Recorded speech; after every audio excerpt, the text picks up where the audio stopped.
Shalom to the elect of Israel, to the whole flock of Israel. You Hebrew Israelites, you so-called Negroes, Latinos, Native Americans, West Indians, and Haitians. Gotta give all praise, honor, and glory to Yahweh, Bahashim, Yahweh Shah. The Most High, the Heavenly Father, his Hebrew name is Yahweh. Not Yahweh, not Jehovah, not God, not Elohim, not Most High, not Lord, not Yah, not Jah, not Ahaya, not Allah. It's Yahweh. And his only begotten son name in the Hebrew is Yahweh Shah. Not Yahshua, not Yeshua, not Jesus Christos, not Jesus Christ, not Serapis Christos, not Yeshaya, not Yehoshua. It's Yahweh Shah. So gotta give all praises, honor, and glory to Yahweh, Bahashim Yahweh Shah, Bahashim Rikah Kodash. Double honors to the apostles and elders, bishops and elders of Great Millstone who rule well, who teach well, who are the apostles and elders of all of Israel, ready to accept it or not. And a sincere salutation to all the arguing, pushing his truth and believing his truth throughout the four winds of the earth, the entire world, waking up the whole elect. And shalom to the Awath who are listening and learning. You few sisters who are listening and learning. I'm Isaiah from GMS Orlando Camp, coming in to another lesson in truth, facts, faith, and edification. Another day of edification, Lord, will us be edifying. So this is a lamb back, part 2 of the lesson I did the other day. And I'm going to title it, The Proud Times Are Ending. The proud times are ending. And these are updates what's going on with the fires in California and the floods in Kentucky. So, this is copyright disclaimer under Section 107 of the Copyright Act 1976. Allowance is made for fair use for purposes such as criticism, comment, news reporting, teaching, scholarship, and research. Fair use is that use permitted by copyright statute that might otherwise be infringing. Non-profit, educational, or personal use tips to balance in favor of fair use. Updates on the Lord bringing judgment. The proud times are ending. So let's get this.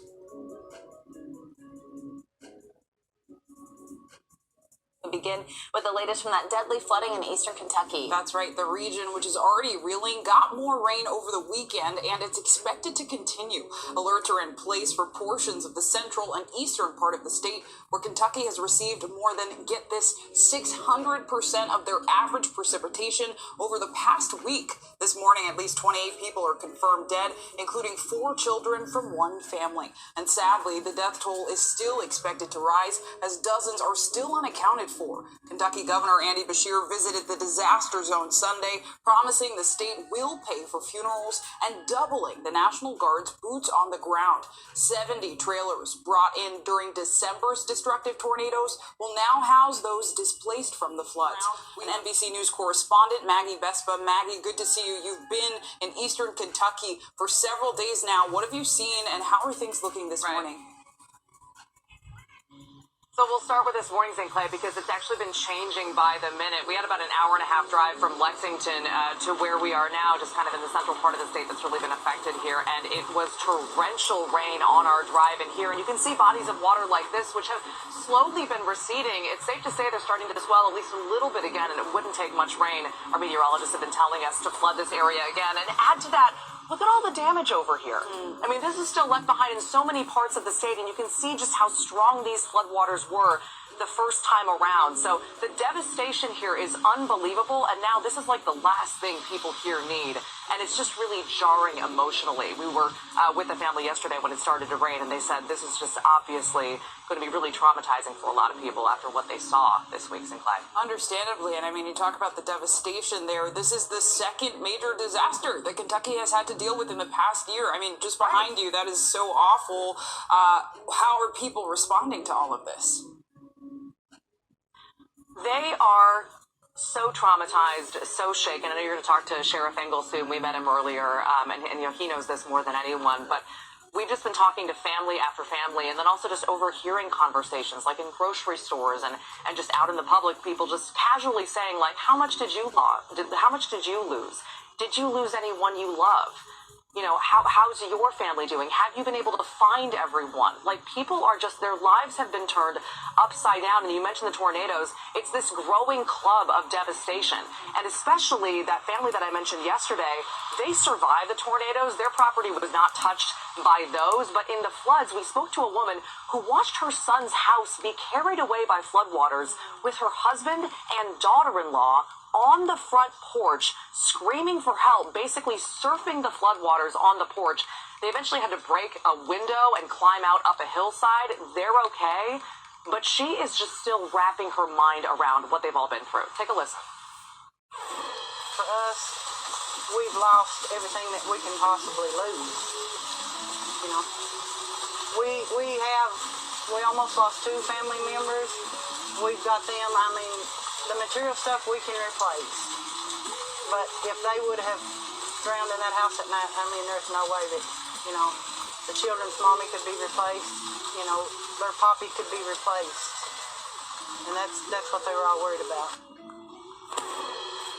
Teresa telling us her 3-year-old granddaughter, by the way, obviously doesn't understand what happened, but she's been telling her grandparents and her parents that their house is broken and she just wants to go back to her bedroom.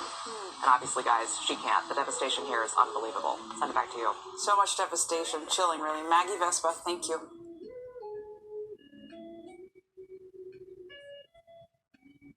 Joining us tonight on News Nation Prime, I'm Natasha Zuves, and we are tracking this Kentucky trying to recover from this week's devastating flooding. The death toll there still rising. The governor says 25 are dead, many more are missing. The streets turning into rivers. Rescue crews are having a hard time reaching many areas. There are reports that the dead include 4 young children from one family. They were swept away from their parents' grip. Like so many families, they climbed onto the roof. When the home washed away, they clung to a tree, but the rising tide was too much. So many stories of heartbreak, and News Nation correspondent Robert Sherman is on the ground in the impact zone. Robert, what are you seeing today? Well, this is one of the epicenters here, Knott County, which is where a lot of damage has taken place. At one point, the floodwaters were up to about halfway up this window. Water's now gone, and you can see just how much debris has been left behind. There are communities that are unlivable. There are towns and businesses that have been devastated. Some people fled for their lives, and when they returned home, there's nothing left. About right here was the kitchen, and we had a kitchen window right here. Austin Imhoff and his wife Brianna had only been living in this home for about a month and a half. The foundation is still there, but the house ended up a quarter-mile down the road. The Imhoffs barely got out. We grabbed whatever we could, which was my wallet, her backpack, laptop, stuff like that. And I put her on my back and carried her out of here. Across the street to a neighbor's home. They then climbed a hill, watched their whole community be engulfed by water, and waited 3.5 hours to be rescued by boat. I was just surviving. I mean, at first it was really sad to watch all this stuff get destroyed, but at the end of the day, it's just stuff. Like, I was happy that my wife and I got our lives, and we escaped with our lives. The story of the Imhoffs is similar to that of over 1,200 Kentuckians who escaped death and have been rescued by air and boat. This video was shot by a woman who threw her dog into a container and floated to the roof of somebody's home. She could be seen huddled on top of the roof for hours until the first responders could arrive. But not everyone was so fortunate. Over 24 deaths have been confirmed. That number is expected to rise over the coming days. Now they say, I just got a news update, and they say now it's at 30 dead, hundreds still missing. We continue to pray for the families that have suffered an unfathomable loss, some having lost almost everyone in their household. Governor Andy Beshear says President Biden has added individual assistance to the federal aid heading to over a dozen counties. People across eastern Kentucky have returned to their homes to find little or nothing left. I guess it just hasn't really hit yet. No, it's still processing that we just lost everything. For Austin and Brianna, they're not sure what the future has in store, though they're planning to leave the area and get away from floods for good. You don't really know what happened unless you're living in it.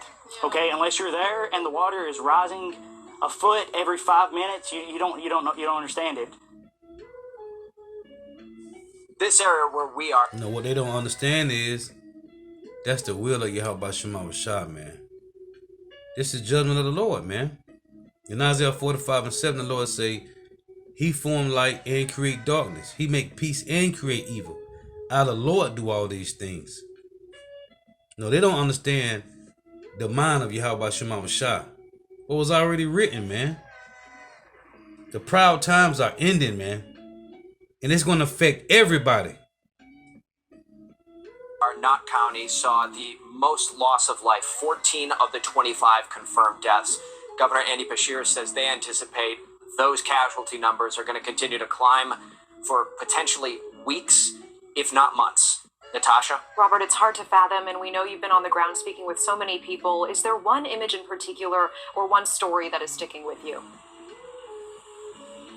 Just in terms of the imagery from the damage that we've seen, there was actually one moment where we saw the cargo portion of a semi-truck was sitting in the riverbed and it was standing upright. It just goes to show how strong a lot of these floodwaters were, that they had the ability to stand up something that weighed to that significance. But just to see the devastation here, how many homes have just been ripped off their foundation and floated a couple of 100 yards down the road.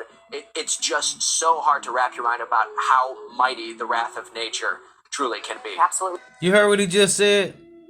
The mighty wrath of nature? No, it's the mighty wrath of Yahweh, Bahashem Yahweh Shah. But they don't understand, man. Evil men understand not judgment, man. They tell you in Proverbs 28:5. Let's get this next clip. The mighty wrath of nature. What are they talking about, man? Well, you know these heathens don't believe in Yahweh Shema Shah. So, of course, they would say something like that. At 5:30, search and rescue teams are frantically looking for more survivors of the deadly flooding in Kentucky. The death toll there now reaching 25. Sadly, several children among those killed as well by the historic flooding. Kentucky's governor says that some people lost everyone in their household. He also says that he fears that more bodies are going to be found in the weeks to come. Robert Sherman now has the report from Kentucky. Now I want to play this again, Salakia, because what he just said. To wrap your mind about how mighty the wrath of nature truly can be. Absolutely. So she told me absolutely. This is Proverbs 28:5. And only a fool would say something like that, man. It's Proverbs 28:5. It reads, "Evil men understand not judgment, but they that seek Yahweh, Bahashem Yahweh Shah, understand all things." The mighty wrath of nature. Yeah, right.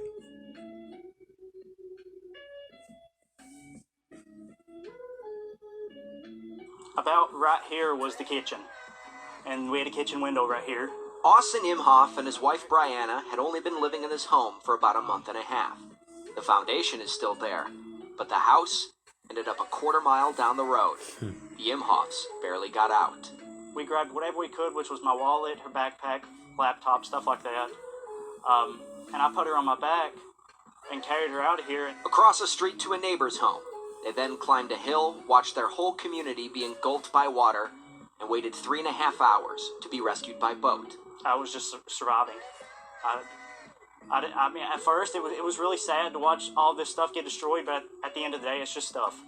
Like, I was happy that my wife and I got our lives, and we escaped with our lives.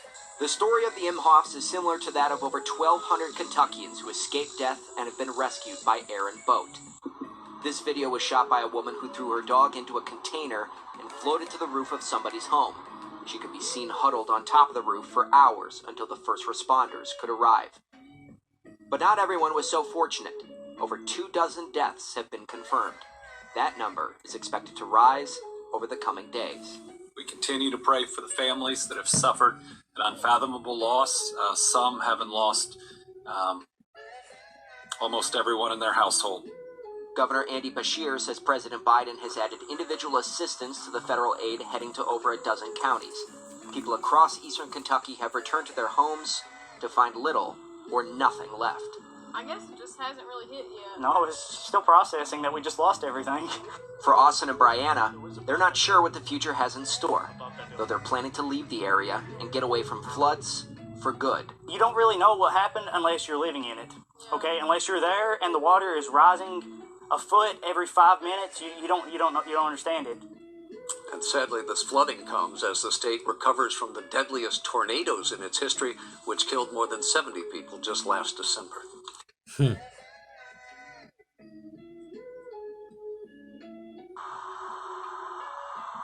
light of the devastation, Mike, the response is going pretty well, and that's one of the reasons we're going to see how things are going. Obviously, this is an unprecedented level of flooding in this area. It's broke previous records and significant impact on the communities and the loss of life. I mean, our thoughts and prayers go out to all of the families and the communities impacted.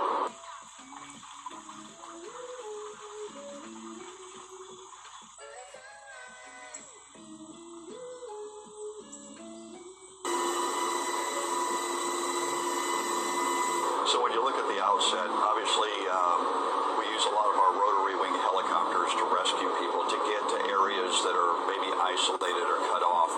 And if the weather is really bad, sometimes that limits our ability to get into there. But our air crews have done amazing work to get in there. In fact, they've rescued over 400 people by helicopter.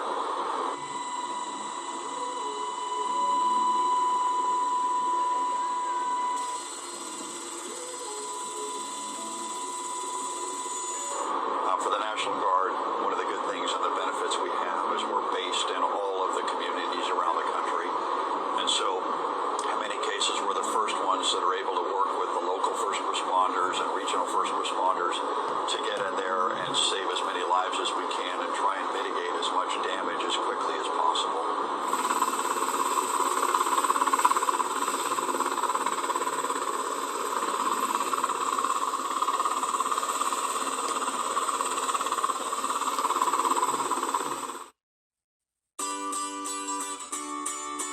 So like you.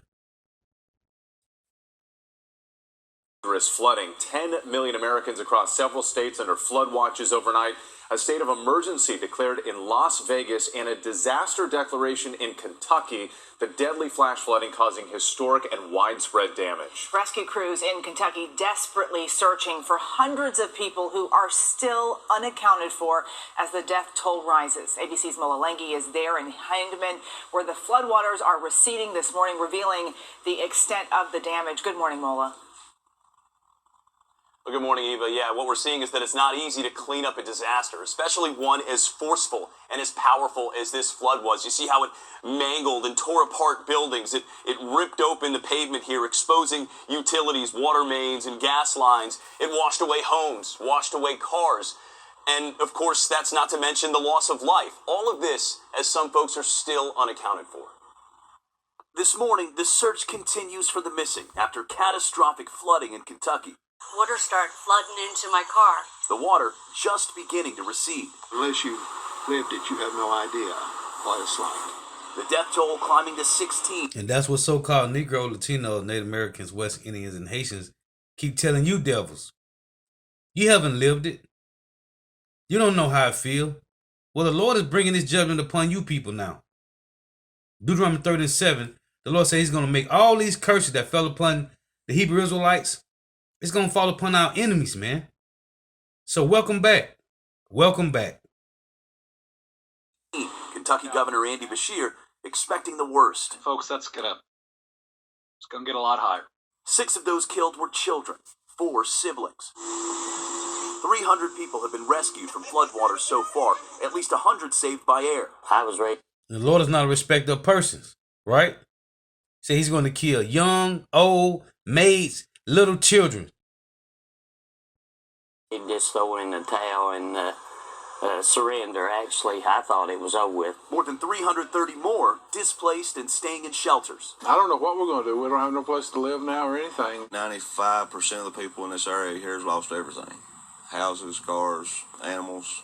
It's heartbreaking, it really is. The devastating flooding stretching into Virginia and West Virginia, both states declaring emergencies as crews work to repair downed power lines and clear blocked roads. Back in Kentucky, some losing all they had, all they've ever known. I started in the flower shop when I was 16 years old on the side, and I'm 62. This is all I know, and that's gone. In the small town of Hindman, Gene Everidge and Gladys Epperson are cleaning out what's left of the flower shop that's been in business here for 100 years. What's the hardest part? Hoping there's a future for this. It is a future. It is. It is a future. Everything that I'd worked for 56 years go down the drain. Tracy Neese and his entire family lost all their homes. They were all neighbors. I live in the first house. My son lives in the second. My mother-in-law and father-in-law in the third. My wife's aunt in the fourth. He also happens to be the mayor of this town. This town is economically depressed, right? Hard times. Absolutely. It's not the kind of place where people lose something, they just go out and buy it again. No, we were a coal booming town, and it's all went away. I've talked with multiple people in the town, and that's what they say. They say, what do we do? You see? Let's read this. 2 Ezra 11:39. Are not thou it that remainest of the fourth beast, whom I made to reign in my world, that the end of their times may come through them? That the end of their times may come through them. These Job 9:24s. And the fourth came and overcame all the beasts that were past, which was the Roman Empire, and had power over the world with great filthiness, and over the world, and over the whole compass of the world with much wicked oppression. So long time dwelt he upon the earth with deceit. And out of the fourth beast came North America, Babylon the Great. For the earth has thou not judged with truth, for thou hast afflicted the meek, thou hast hurt the peaceable, thou hast loved liars, and destroyed the dwellings of them that brought forth fruit, and hast cast down the walls of such as did thee no harm. Therefore is thy wrongful dealing come up unto the highest, and thy pride times and slacky, and the pride unto the mighty. The highest also have looked upon the proud times, and behold, they are ended, and his abominations are fulfilled. And therefore appear no more thy eagle, nor thy horrible wings, nor thy wicked feathers, nor thy malicious heads, nor thy hurtful claws, nor all thy vain body. And Greek had the eagle, Rome had the eagle, and North America, Babylon the Great has the eagle, man. Okay, it say again, the highest also have looked upon the proud times, and behold, they are ended, and his abominations are fulfilled. What we are seeing, these judgments take place, this is the Lord destroying these devils, man. Because now, these curses are falling upon them.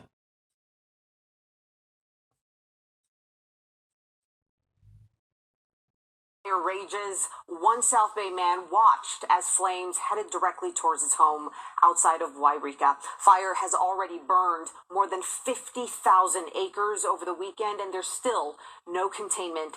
NBC Bay Area's Marianne Favreau has his story and the efforts of Bay Area fire crews who left this weekend to help. The McKinney. You see? So now, the Lord is making these people pilgrims on the earth, man. Right? They made us pilgrims on the earth. Well, the proud times are ending, man. Now they are becoming pilgrims upon the earth, man. Welcome back to your original estate, to your original habitation. Fire, fast, intense, and headed straight toward Chris Hodgson's home in Klamath River. A monster fire without the wind. And when the wind came up and added that element, it was like nothing I've ever seen. It was a firestorm. Hodgson, who owns a BMW motorcycle dealership in San Jose, says flames descended down the hill behind his home, scorching his grassy field in minutes, leaving him little time to escape. Got my dogs in the truck and all my stuff and drove on out. He returned the next day, afraid of what he'd find. Our house survived, the garage and my wife's patio studio on the hill, and nothing else. Burned out both the tenant houses. The barn we were rebuilding down there, we spent $60,000 rebuilding the barn. All the old houses, all the outbuildings, everything to the ground. Chris says he credits. And these devils crying, man. They crying on camera, man. Yeah. Welcome back. It's his friend putting out hot spots with a garden hose and his own efforts to clear his property with saving his house. He knows it could have been much worse. We have some friends, a lot of good friends up here, and they all lost their houses. The McKinney fire is now California's largest, prompting Bay Area crews to respond. Santa Rosa Fire Department sent 4 firefighters and an engine Saturday night. They're joining crews from Napa, Petaluma, and Sonoma County Fire District, trying to save homes in Wairika. So not only are they positioned around those homes, but they're also essentially evaluating the homes, making sure that they're able to be protected. They're clearing brush away. They're moving furniture away from homes. As for Chris, while the fire has now moved away from his home as he assesses the damage, the future seems daunting. I don't know that I'm ready to start again. Marianne Favreau, NBC Bay Area News. Of course not. The Lord cold, man. And it's only going to get worse, man. This is nothing.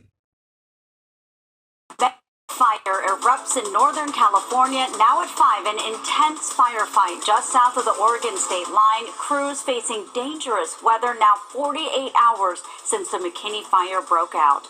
Thanks for joining us at 5. I'm Marley Ginter. And I'm Steve Blyers. We're also streaming live on CBS News Sacramento. New video shows the flames in Siskiyou County, the McKinney fire burning west of Wairika.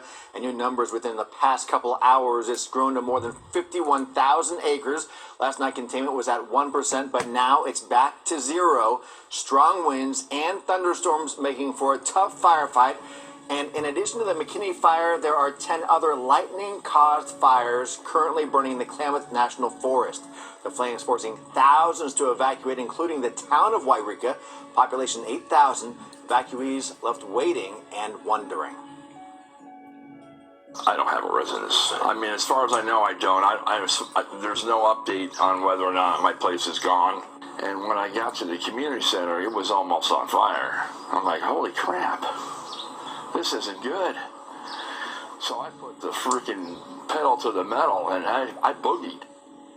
Well, that community center he mentioned in the town of the Klamath River, photos later showed that building destroyed. Also some new video showing some of the destruction in Siskiyou County. You can see a home here reduced to nothing but rubble with flames still burning, and then the only thing standing, the fireplace. There are reports that 100 plus homes have now been destroyed, many of them along the Klamath River and Highway 96. And just to give you an idea of how fast this fire spread, on Friday night, it was 300 acres. Then by Saturday morning, 18,000, then 30,000 by last night, and 51,000 plus today. The McKinney fire is by far California's largest wildfire so far this year. Now, I'm saving the best for last here. So let's read a couple of these scripts real quick. This is Amos 3:6. Shall a trumpet be blown in the city, and the people not be afraid? Shall there be evil in the city, and the Lord Yahweh, Bahashim Yahweh have not done it? Let's read the same precepts I read the other day in this lesson.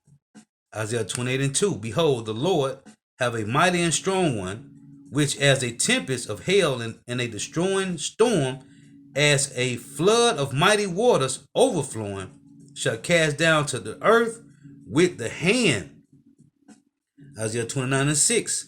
Thou shalt be visited of Yahweh, Bahashim Yahweh of hosts, with thunder and with earthquake and great noise, with storm and tempest and the flame of devouring fire. Prophecy, man. Nahum 1:8, it reads, but with an overrunning flood will he make an utter end of the place thereof, and darkness shall pursue his enemies. The judgment of the Lord, man. Jeremiah. This is Jeremiah 47:2. It reads, thus saith Yahweh, Bahashim Yahweh, behold, waters rise up out of the north, and shall be an overflowing flood, and shall overflow the land, and all that is therein the city, and them that dwell therein. Then the men shall cry, and all the inhabitants of the land shall howl. And that's what they doing, man. The judgment of Yahweh, Bahashim Yahweh, man. It's the Lord that's doing it. Let me get one more here. Isaiah 45:7 reads, Isaiah 45:7, Salakia. It reads, I form the light and create darkness. I make peace and create evil. I, Yahweh, do all these things. Now I say the best for last. Check this out. Now I mentioned it last week in the lesson. A whole state, which is in South Carolina, I think it is. Kenla, South Carolina, a whole police force quit. Why? Because of a so-called Negro woman. Watch this. This is crazy. Lives Matter has to be really happy because an entire police force gone. It almost sounds like a movie. Every single full-time officer, including the police chief of Kenly, North Carolina, has resigned in protest of a new town manager. Chief Josh Gibson said Justine Jones is creating a hostile work environment, and the department. You guessed it, so-called Negro woman. Hey, the Lord cold. Well, guess who put her in that seat? Esau Edom, the so-called white man, whom they love, whom y'all love. Department can no longer perform its duties and its services to the community.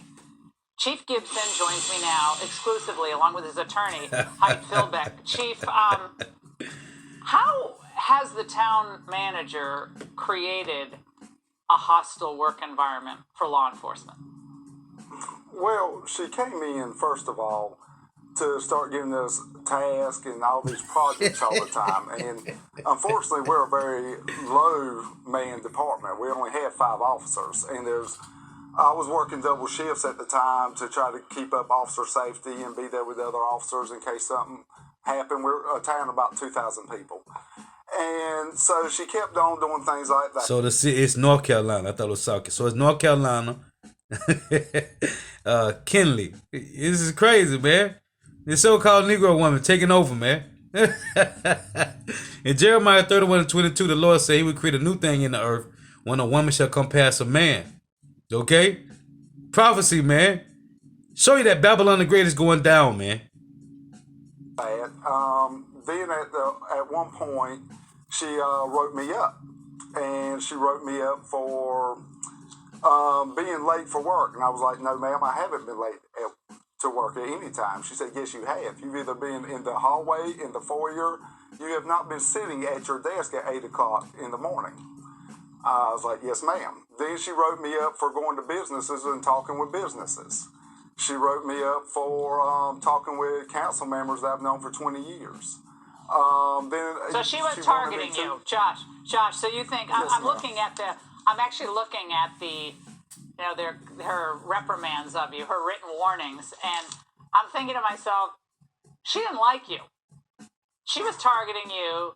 These are pretextual, and Phil, you can chime in, but this all seems like, sorry, but total BS. I mean, this just is ridiculous. Height, sorry. Yeah, Height. I mean, this is just classic targeting. It's classic example of a municipal head that seeks to, and likely has no experience at all in law enforcement or training, seeks to micromanage a police agency over Chief Gibson here, who has 21 years experience, as well as 17 years of those as a police chief. She wants to implement all these rules and essentially control everything he does, from sitting at his desk to who he speaks with. In fact, he can't even speak with her if he has a quick question or something unless he sets an appointment ahead of time. That's untenable, and it puts the public at risk.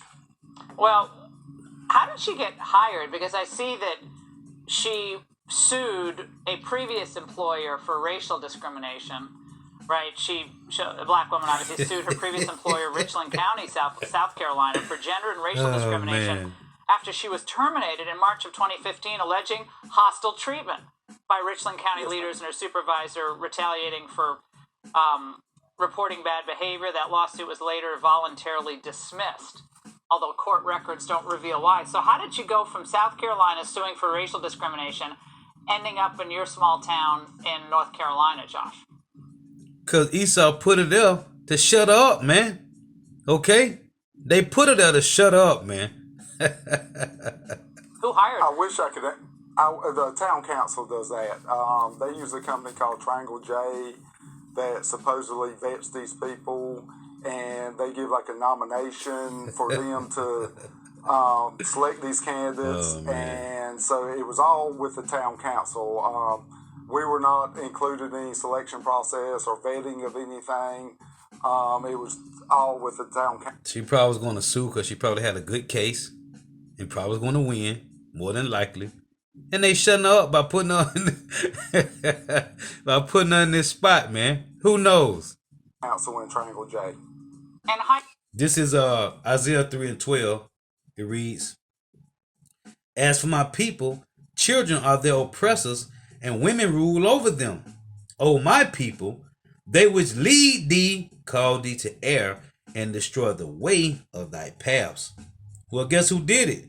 The Lord put our women up over us, man, because the Lord was showing us that we sin against the Lord, so our women are sinning against us. When you see women that's in rulership, this is out of order. This is the Lord showing us this is out of order. Jeremiah 31 and 22. "How long wilt thou go about, O thou backsliding daughter? For Yahweh have created a new thing in the earth. A woman shall compass a man." You see? I know that Josh was also. And the backsliding daughters here in Jeremiah 31 22, it's talking about the men of Israel. The scripture said the Lord likened his men unto a comely, delicate woman. Okay? So this the Lord doing this, man. But this still goes back to the proud times are ending.